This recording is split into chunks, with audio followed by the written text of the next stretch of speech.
Halo, selamat sejahtera untuk kita. Saya dengan Pendeta Lambok Siahan ingin berbagi untuk kita semua. Saya akan berbagi dengan kita tentang trompetnya. Pertama sekali saya ingin berbagi dan menjelaskan tentang perkembangan trompet. Dulu trompet itu awalnya terbuat dari tanduk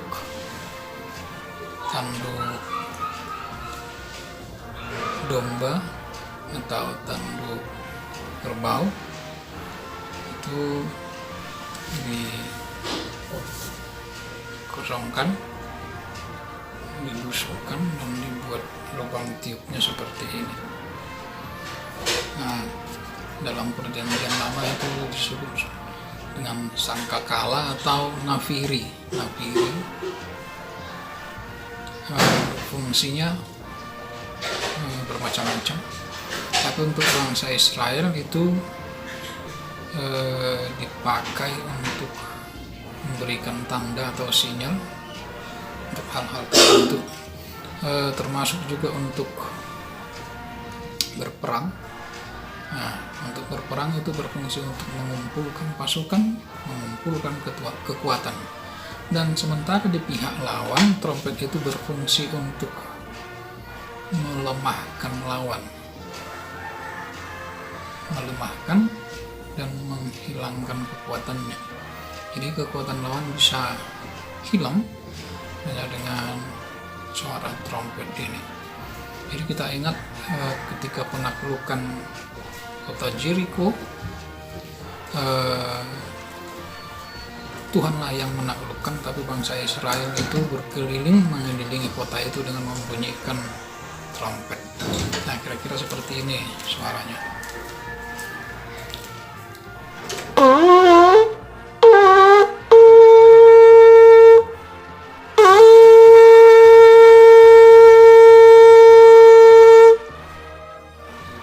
Suara trompet ini, alat gitarnya, alat tiupnya ini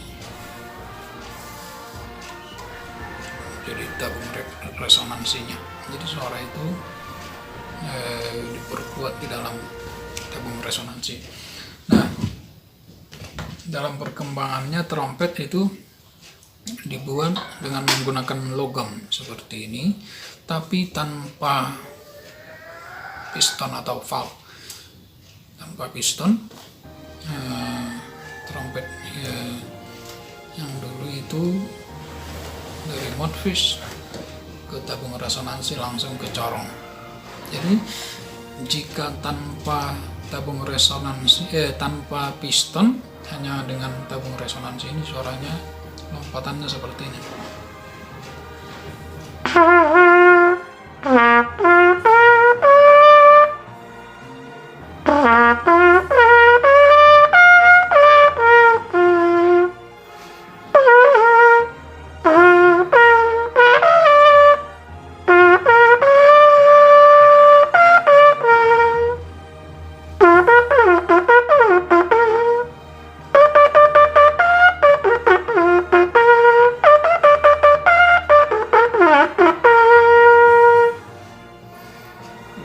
Dari do rendah ke sol dan ke do tinggi dan ke mi dan ke sol. Jadi do, sol, do, mi, sol. Jadi lompatan yang demikian itu sangat sulit untuk membawakan sebuah lagu. Jadi untuk mengiringi sebuah lagu, maka trompet ini dimodifikasi lagi dengan memberikan piston. Jadi fungsi piston ini, kita kembali menjelaskan bagian-bagiannya dari awal. Bagiannya ini namanya mouthpiece. Mouthpiece ini, ini bolong dan tidak memiliki alat getar. Jadi sumber getarannya itu hanya dari bibir mulut. Jika kita meniup seperti ini,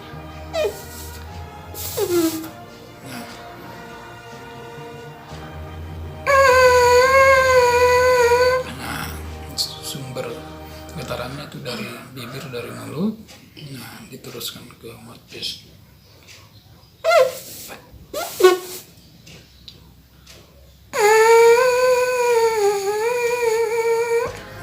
Jika kita teruskan ke suara tadi, getaran suara tadi kita teruskan ke badan trompet, suaranya seperti ini.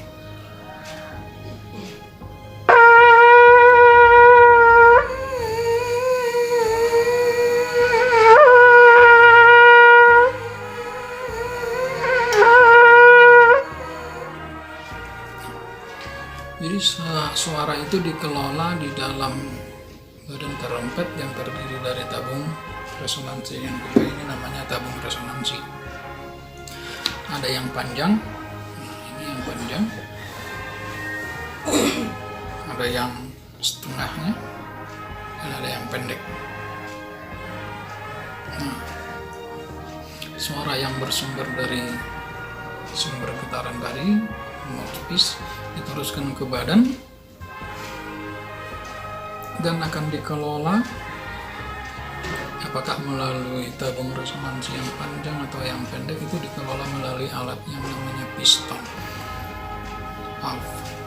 Ini berfungsi untuk mengalihkan suara tadi ke tabung yang pendek atau yang panjang. Nah, setelah itu suara dikelola di sini, maka akan dikeluarkan dengan ini namanya corong atau dalam bahasa Batak ini disebut uang-uang. Untuk sarone ini namanya uang-uangnya. Ini fungsinya untuk mengarahkan suara ke depan. Jadi suara itu jadi terarah, terkumpul. Ini setelah dibesarkan di tabung, diarahkan ke depan. Ini suaranya bisa menjangkau jauh. Suaranya lantang dan terdengar sampai jauh. Nah, itulah penjelasan saya tentang trompet. Yang berikut kita lanjut cara membunyikan atau meniup trompet. Oke.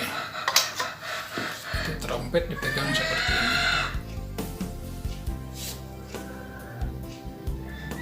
Nah, ini ada cantolannya nih, masukkan di sini. Oke. Cara meniupnya, posisinya trompet harus datar seperti ini agar maksimal.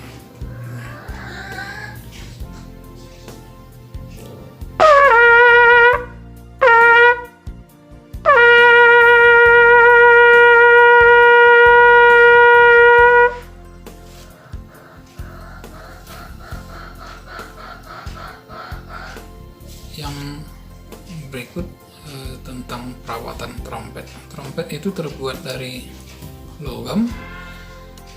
Oke, logam itu sangat rentan terhadap garam atau kotoran-kotoran yang sangat tajam seperti asam atau garam.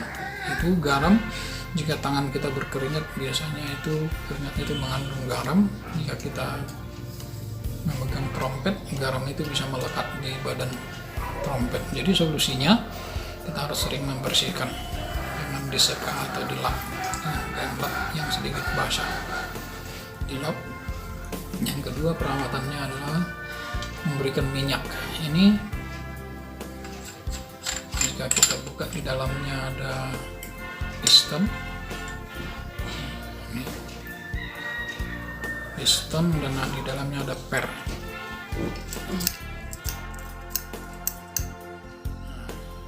Harus sering dikasih minyak agar licin dan tidak berkarat. Bisa juga sesekali dibersihkan dengan tisu, dibersihkan agar kotorannya bisa diangkat keluar. Bisa juga kita bersihkan dari tabung bawah. Kita buka dan dibersihkan dengan tisu dan dikasih minyak. Perawatannya hanya sekedar membersihkan dan memberikan minyak, pelumas khusus. Jika tidak ada pelumas khusus untuk trompet, kita bisa menggunakan minyak Singer yang untuk mesin jahit, kita tetes bisa dari sini. Nah, kira-kira demikian penjelasan saya tentang trompet. Cara memainkan trompet bisa kita